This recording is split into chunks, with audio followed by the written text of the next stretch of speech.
It's 2 a.m. The room is dark, the house is quiet, everyone else is asleep.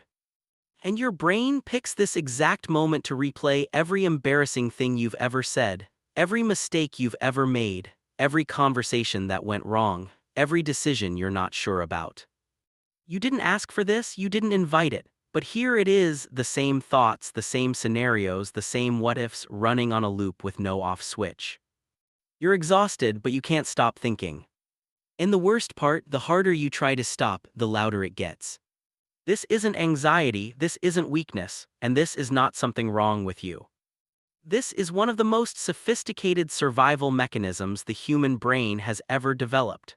And once you understand exactly what it's doing and why it always chooses the night, you will never experience it the same way again. Let's start with something most people never think about. Your brain has one priority above everything else, not your happiness, not your success, not your peace of mind. Survival. And survival requires one thing above all else: predicting threats before they happen. Your brain is not a thinking machine that occasionally feels things. It is a threat prediction machine that occasionally lets you think.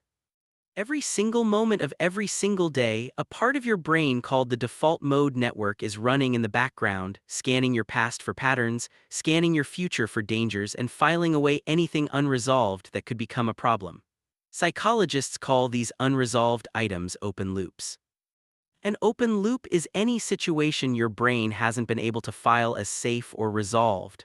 A conversation that ended strangely, a decision you haven't made yet, a relationship that feels uncertain, a version of yourself you're not sure about. Your brain doesn't forget open loops, it can't, because from a survival standpoint, an unresolved situation is a potential threat, and potential threats need to be monitored. So it keeps them active, running quietly in the background, waiting. Now here's the critical question: why does this all explode at night? Why not during the day when you could actually do something about it? The answer comes down to something called cognitive load. During the day, your brain is constantly occupied. Tasks, conversations, decisions, distractions, notifications, people, problems. Your conscious mind is so busy processing the immediate world that the default mode network, the part running your open loops, gets suppressed. It's still there, still monitoring, but it doesn't have enough space to surface. Then night comes. The tasks stop, the notifications go quiet, the conversations end, the distractions disappear, your conscious mind finally has nothing urgent left to process. And the default mode network rushes in to fill the silence. Every open loop your brain has been quietly monitoring all day, every unresolved conversation, every unmade decision, every uncertain relationship, every fear you didn't have time to feel, comes flooding to the surface all at once. This is not your brain malfunctioning. This is your brain doing exactly what it evolved to do, using the only quiet window available to process the unresolved.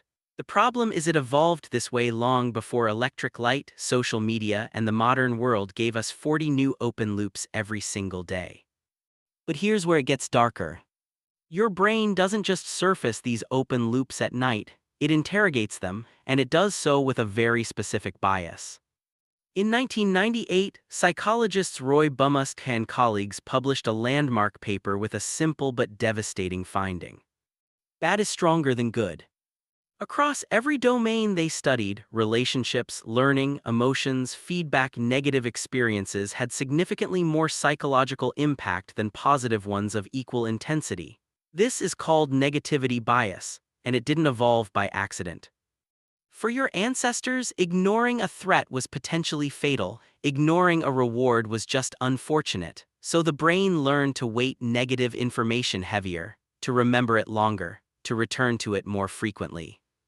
Your brain at 2 a.m. is not being irrational, it is being exactly as rational as evolution designed it to be. It is a machine built to find, analyze, and prepare for the worst possible outcome because that's what kept your ancestors alive. The conversation you replayed 15 times wasn't replayed because your brain is broken. It was replayed because your brain flagged it as potentially threatening and kept returning to it until it felt resolved. The difference between your ancestors and you is that they had maybe 10 genuinely threatening situations to process in a week. You have hundreds, and they all arrive at night at the same time. Now let's talk about why trying to stop makes it worse. When you lie in bed telling yourself, stop thinking, just go to sleep, something strange happens. The thoughts get louder. This isn't just your experience, it's one of the most replicated findings in psychology. In 1987, psychologist Daniel Wagner ran an experiment. He told participants to think about anything they wanted except a white bear. Any thought was fine, just not a white bear. What happened immediately? White bear, white bears, white bear.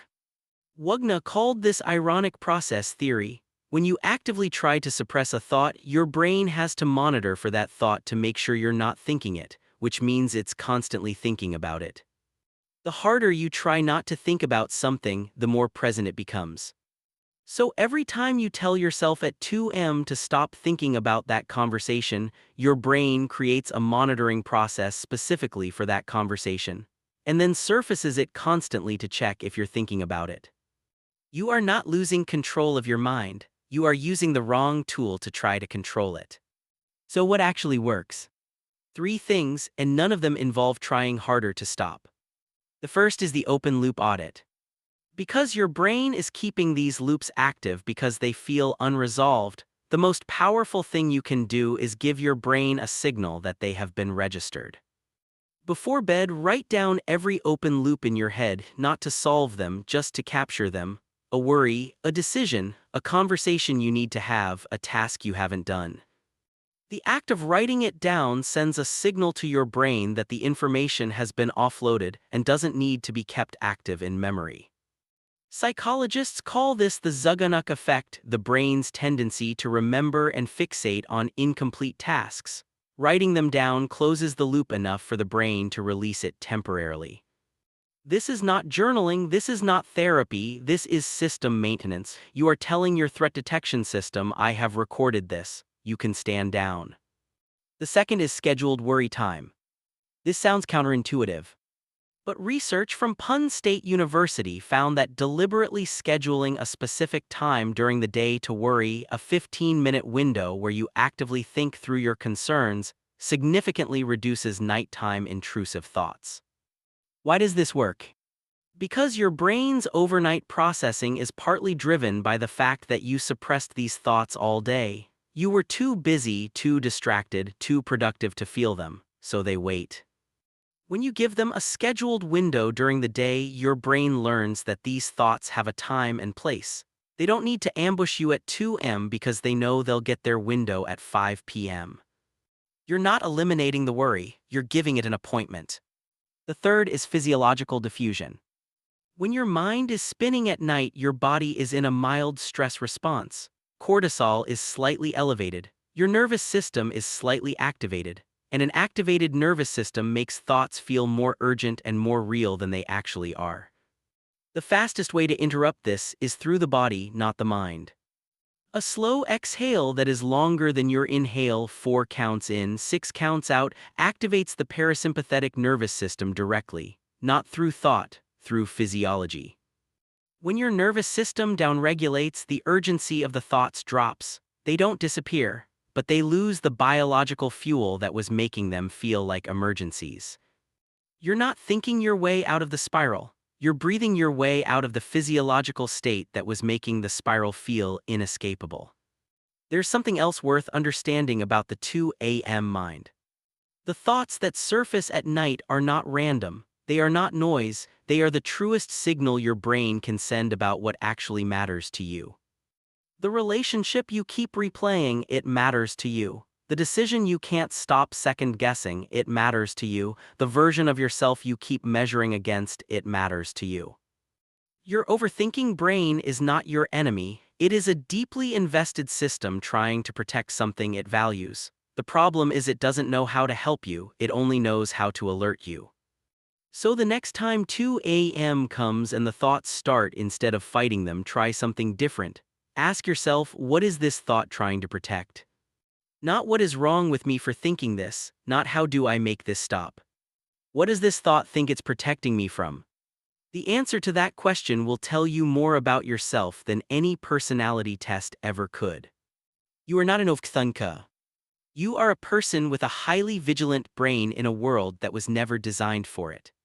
The silence of the night didn't create your thoughts, it just finally gave them room to speak. And now you know what they've been trying to say. The problem was never that you think too much. The problem was that nobody ever taught you what the thinking was for.